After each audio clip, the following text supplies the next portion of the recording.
Fact intelligence के मुअज़्ज़िज़ दोस्तों, अस्सलामु अलैकुम वरहमतुल्लाहि वबरकातुहू। बिग बैंग कायनात की पैदाइश के बारे में पेश किया जाने वाला साइंसी नज़रिया है, जिसके माना एक बड़े या अजीम धमाके के हैं। ये धमाका आज से तकरीबन 14 अरब साल पहले हुआ, जब कायनात का सारा मादा एक नुक्ते में बंद था, जिसे प्राइमरी नेबुला भी कहते हैं। बिग बैंग के बाद ही स्पेस, टाइम और ताकत वजूद में आई, जबकि इससे पहले ये सारी चीज़ें वजूद नहीं रखती थीं। आज के मॉडर्न साइंस की इस अज़ीमुल शान दरियाफ्त को कुरान करीम 1400 साल पहले कुछ इस तरह बयान करता है। क्या ये लोग नहीं देखते कि सब आसमान और ज़मीन मिले हुए थे, तो हमने उन्हें फाड़ कर जुदा कर दिया।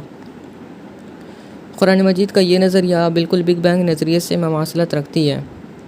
लिहाजा 1400 साल पहले इस बारे में कोई बता सकता है तो सिर्फ़ और सिर्फ इसके बनाने वाले यानी अल्लाह ताला की ज़ात है, क्योंकि उस वक्त इंसान किसी भी तरह का साइंसी या फ़ल्की इल्म नहीं रखता था और 21वीं सदी आज इसे सच मानती है और इसके मुकम्मल तायीद भी करती है। दोस्तों, साइंस ये बयान करती है कि बिग बैंग के अगले 3 लाख साल तक कायनात में एटमी ज़रात के बादल छाए रहे, जिनको एक तरफ डार्क एनर्जी फैला रही थी तो दूसरी तरफ ग्रेविटेशनल फोर्स इसे मिला रही थी। इस कशमकश में ग्रेविटेशनल फोर्स जीत गई और इस तरह कायनात में सैयारे सितारे के कशाएँ वजूद में आईं। डार्क एनर्जी इतनी ताकतवर है कि ये तमाम गैलेक्सी 1 सेकंड के अंदर रोशनी की रफ्तार यानी 3 लाख किलोमीटर पर सेकंड से एक दूसरे से दूर होती जा रही है और यूं हमारी कायनात एक गुब्बारे के मानिंद मुसलसल फैल रही है। इस बात को कायनात के खालिक ने कुरान करीम में कुछ यूँ बयान किया है: हमने आसमान को एक ख़ास कुदरत से बनाया और यकीनन हम वसअत पैदा करने वाले हैं, यानी इसे फैला रहे हैं।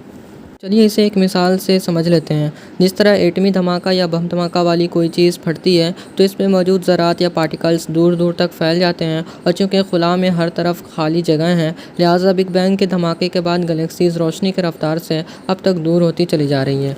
दोस्तों, इन सब के बाद साइंस का ये नज़रिया भी है कि हमारी कायनात एक हद तक फैलने के बाद वापस उखड़ना शुरू करेगी और आखिर में इस नुक्ते पर सिमट जाएगी जहाँ से इसकी शुरुआत हुई थी। इस नज़रिया को बिग क्रंच थ्योरी कहते हैं और मुसलमान होने की हैसियत से हम सब जानते हैं कि वो दिन क़यामत का दिन होगा। बिग क्रंच को कुरान मजीद में अल्लाह ताला कुछ इस तरह से बयान करते हैं: इस दिन हम आसमान को यूँ लपेट देंगे जिस तरह लिखे हुए कागज़ को लपेट दिया जाता है, और जिस तरह हमने इसकी तख्लीक की थी इसी तरह इसे वापस करेंगे।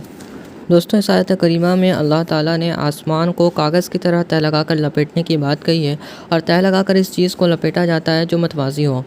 पहले के लोगों और साइंसदानों का ये तस्वर था कि हमारी कायनात स्फेरिकल या बेज़ावी है, लेकिन 20वीं सदी के आइंस्टाइन के थ्योरी ऑफ रिलेटिविटी ने यह नज़रिया पेश किया कि हमारी कायनात मतवाज़ी है और मलमल के कपड़े की तरह है, जिसमें कोई भी ऑब्जेक्ट को रख दिया जाए तो इसके वज़न की वजह से जितना ज़्यादा दबाव होगा, यानी ये ऑब्जेक्ट जितना ज़्यादा इस मलमल के कपड़े में डीप होगा, इसके मुतासरा हिस्सों तक इसके ग्रेविटेशनल फोर्स मौजूद होगी, और इस ग्रेविटेशनल फोर्स के हिस्से में जो भी ऑब्जेक्ट आएगा वो इसके गिर्द गर्दिश करना शुरू कर देगा। मिसाल के तौर पर हमारी ज़मीन इस मलमल के कपड़े में इस कदर डीप है कि इसके असरात चाँद तक हैं, इसलिए चाँद ज़मीन के गिर्द घूम रहा है। ठीक इसी तरह सूरज भी इस कदर डीप है कि इसके असरात प्लूटो सियारे तक मौजूद हैं और ये तमाम ऑब्जेक्ट इसके गिर्द चक्कर काट रहे हैं, जबकि हालिया दरियाफ्त के मुताबिक प्लूटो सूरज की इस ग्रेविटेशनल फील्ड से बाहर निकलकर अब कायनात में आज़ादाना हरकत कर रहा है।